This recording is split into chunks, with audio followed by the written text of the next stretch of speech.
Praise the Lord. கர்த்தருடைய பரிசுத்த நாமம் மகிமைப்படுவதாக. பரிசுத்த லூக்கா எழுதின சுவிசேஷ புத்தகம் 5ஆம் அதிகாரம் 10வது வசனம். Look chapter 5:10. சீமோனுக்கு கூட்டாளிகளான செபதேயின் குமாராகிய யாக்கோபும் யோவானும் அந்தபடியே பிரமித்தார்கள். அப்பொழுது இயேசு சீமோனை நோக்கி, பயப்படாதே, இது முதல் நீ மனுஷனை பிடிக்கவனா இருப்பாய் என்றார். இந்த இடத்துல கர்த்தர் நம்மளோடு கூட பேசுகிற ஒரு வார்த்தை, பயப்படாதே, இது முதல் நீ மனுஷனை பிடிக்கவனா இருப்பாய் என்றார். எனக்கு பிரியமானவர்களே, ஒவ்வொரு நாளும் ஒரு சப்ஜெக்டை பார்த்துட்ருக்குறோம். இன்றைக்கி கர்த்தர் நம்மளோட கூட பேசிகிட்டு இருக்கிற ஒரு வார்த்தை, பயப்படாதே.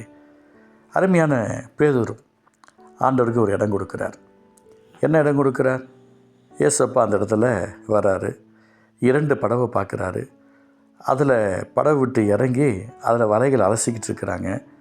அவர் போதகம் பண்ணுறதுக்கு அந்த இடத்துல ரெடியாக இருக்கிறாரு.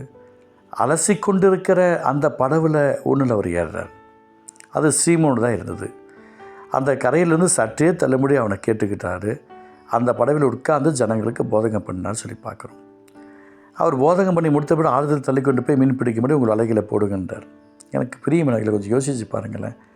நாமே நிதான் தரையணும். நம்ம ஜபம் பண்ணிகிட்ருக்குறோம், பாடுறோம், எல்லாம் ரைட்டு. கொஞ்சம் நேரம் வசனத்தை வாசிக்கும் போது வசனம் நம்மை சுத்திகரிக்கும். மற்றவர்களுக்காக ஜெபிக்கலாம், யார் வேணால் ஜெபிக்கலாம். எவ்வளோ தலைவர்கள் இருக்கிறாங்க, அவங்களும் ஜெபிப்பாங்க. இப்போ அரசியல் காலம், எலெக்ஷன் டைமிங், நிறைய பேர் நான் ஜெயிக்கணும் என்பதற்காக மாய்மாலமாக எப்படி வேணால் ஏசப்பாட்டை வரணுன்றதுக்காக ட்ரை பண்ணுவாங்க. நான் ப்ரைஸ் எல்லாருன்னுவாங்க, ஸ்தோத்திரம் அப்படின்வாங்க, எனக்கு எல்லாமே ஏசப்பா தான் அப்படின்வாங்க. நடிப்பாங்க, ஒன்றான நடிப்பர் தான் நடிப்பாங்க. இப்படி எல்லா அரசியல் கட்சி தலைவர்களும் அவங்களுக்கு ஓட்டு கேட்பதற்காக எந்த இடத்துக்கு போகிறார்களோ அதுக்கு தகுந்த போல் மாறிடுவாங்க. யங்ஸ்டர்ஸ்ட்டை போனால் உங்களுக்கு விளையாட்டு சாமான் நான் வாங்கி கொடுக்குறேன், அதை நான் செய்கிறேன், கிரவுண்டு பண்ணித்தரேன், அதை தரேன் அப்படின்னு சொல்லுவாங்க. ஒரு வயசானவங்கள்ட்ட போனால் அவங்களுடைய தேவைகளை நான் சந்திக்கிறேன்னு சொல்லுவாங்க.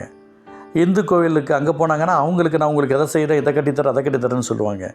முஸ்லீம் ஏரியாவுக்கு போனால் அங்கே ஒரு மாதிரி சொல்லுவாங்க. கிறிஸ்துவ கோவிலுக்கு வந்தாங்கன்னா அங்கே ஒரு மாதிரி சொல்லுவாங்க.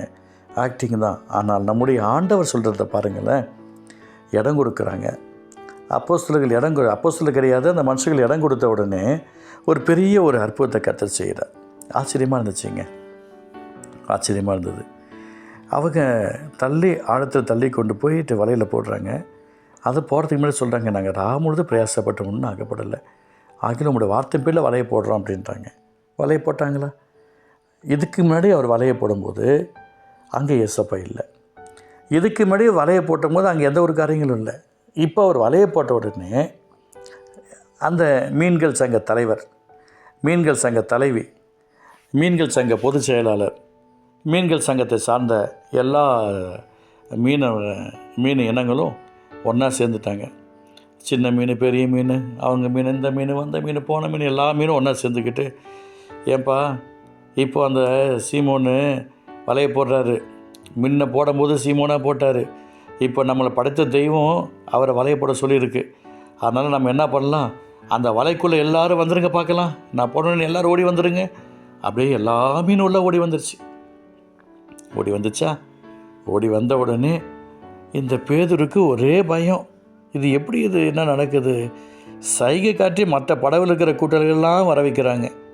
வந்து படவு அமிழத்தக்கதாக 2 படவுல அமிழத்தக்கதாக நிரப்பினாங்க. சீமோன் அதை பார்த்துட்டு சொல்கிறாரு, இயேசுவின் பாதத்தில் விழுந்த, ஆண்டவரே, நான் பாவியான மனுஷன், என்னை விட்டு போக வேண்டும் சொல்கிறார். அவர்கள் திரளான மீன்களை பிடித்த நிமித்தம் அவனுக்கு அவனோடு இருந்தவருக்கும் பிரமிப்பு உண்டாயிடுச்சின்னு சொல்லி பார்க்குறோம். அதுக்கு தான் ஆண்டவர் சொல்கிறார், பயப்படாதே, இது முதல் நீ மனுஷரை பிடிக்கவனாக இருப்பாய் என்றார். நம்மை சுத்திகரிக்கணுங்க. நம்ம சுத்திகரிக்கும் போது தான் அந்த ஆசீர்வாதமே நிறைவாக வரும். எனக்கு பிரியமானவர்களே, நம்மை சுத்திகரிக்காத பட்சத்தில் ஒரு நன்மையும் வராது. நீங்கள் ஆண்டோடைய வார்த்தைக்கு கீழ்ப்படுத்தி பாருங்கள். எப்படி தெரியுங்களா? பேதுரு அவர் படவை ஆண்டவருக்கு கொடுக்காம வலையை போடலை, அவரையும் கொடுத்தாரு, படவையும் கொடுத்தாரு. இன்றைக்கி நம்ம சரீரத்தை கொடுத்துட்டோம், இருதயத்தை கொடுக்கலை. கண்களை கர்த்தருக்கும் கொடுத்துருக்குறோம், உலகத்துக்கும் கொடுத்துருக்குறோம். கால்களை கர்த்தருக்கும் கொடுத்துருக்குறோம், உலகத்துக்கும் கொடுத்துருக்குறோம். கரங்களை கர்த்தருக்கும் கொடுத்துருக்குறோம், உலகத்துக்கும் கொடுத்துருக்குறோம். கொஞ்சம் யோசித்து பாருங்களேன். பேதுரு முழுமையாக கொடுத்தாருங்க. பேதுருவை கர்த்தர் பயன்படுத்தினார். அந்த படவு நிரம்பிச்சு ஃபீல் பண்ணிக்கிட்டே வலையை அலசிருப்பாங்க. ஏன்டா இப்படி பண்ணிட்டீங்க? அவங்க அப்பா அம்மா திட்டிருப்பாங்க. இப்படி சீக்கிரமாக போக வேண்டியது தானே, மற்றவங்களாம் மீன் பிடிக்கலையா, உங்களுக்கு மட்டும்தான் அகப்படலையா அப்படின்னு திட்டிருப்பாங்க. எப்படி திட்டு வாங்குறதுன்னு ஒரு பக்கம் ஒரு வேளை பேதுரு யோசிச்சுருக்கலாம். இன்னொரு பக்கம் அவங்கள்ட்ட மீன் இருந்துச்சே, இன்றைக்கி இந்த மீனை வச்சு ஒரு வேளை நம்ம ஒரு பைக் வாங்கியிருக்கலாம், ஒரு காரை வாங்கியிருக்கலாம். அந்த காலத்தில் என்ன இருந்துச்சோ அதை யோசிச்சிருப்பார் இல்லையா? ஆனால் நடந்தது என்ன பாருங்கள், கொஞ்சம் யோசிச்சு பாருங்களேன். எனக்கு பிரியமானவர்களே, ஆண்டவருடைய வார்த்தை கேட்டாங்க, கீழ்ப்படிச்சாங்க. ஆண்டவரும் யார் இடத்துல பிரவேசித்தார், போனார்?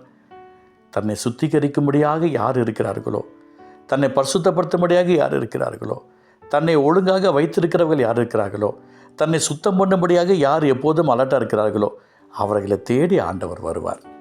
நீங்கள் அந்த வார்த்தை கேட்டுட்டு இருக்கிறது உண்மை அப்படின்னு சொன்னால் உங்களை தேடி கர்த்தர் வருவார். உங்களை பரிசுத்தப்படுத்துங்க, உங்களை சுத்திகரிங்க, உங்களை ஆண்டவருடைய அன்புக்குள்ளே வைத்துருங்க. கர்த்தர் பெரிய காரியங்களை செய்வார். அதுதான் அவர் சொல்கிற ஒரு வார்த்தை. அதனால் உங்களுக்கு இந்த நாளில் நாம் எல்லாருமே மிகுந்த கவனமாக இருக்கணும். பயப்படாதே, இது முதலில் மனுஷனை பிடிக்கவனாக இருப்பாய் என்றார். எனக்கு பிரியமானவர்களே, இந்த வார்த்தை கேட்டுக்கிற அன்பு சகோதரி ஊழியக்காரிகளே, கொஞ்சம் பயந்து கர்த்தருடைய சத்துக்கும் சித்தத்துக்கும் செவி கொடுத்து உங்களை மாற்றிக்கோங்க. வரங்களும் வல்லமையும் கனிகளும் அபிஷேகமும் உங்களுக்காக காத்திருக்கிறது. கர்த்தர் உங்களை கொண்டு பெரிய காரியம் செய்வார். அன்பு தகப்பனே, நீர் அற்புதம் செய்ய பொறுத்து ஸ்தோத்திரம். இயேசுவின் நாமத்தினால பயப்படாதே, இது முதலில் மனுஷ பிடிக்கும் நான் இருப்பேன் வார்த்தையின் பிரகாரமாய் அற்புதம் செய்யும். இயேசு நல்ல பிதாவே. ஆமென், ஆமென்.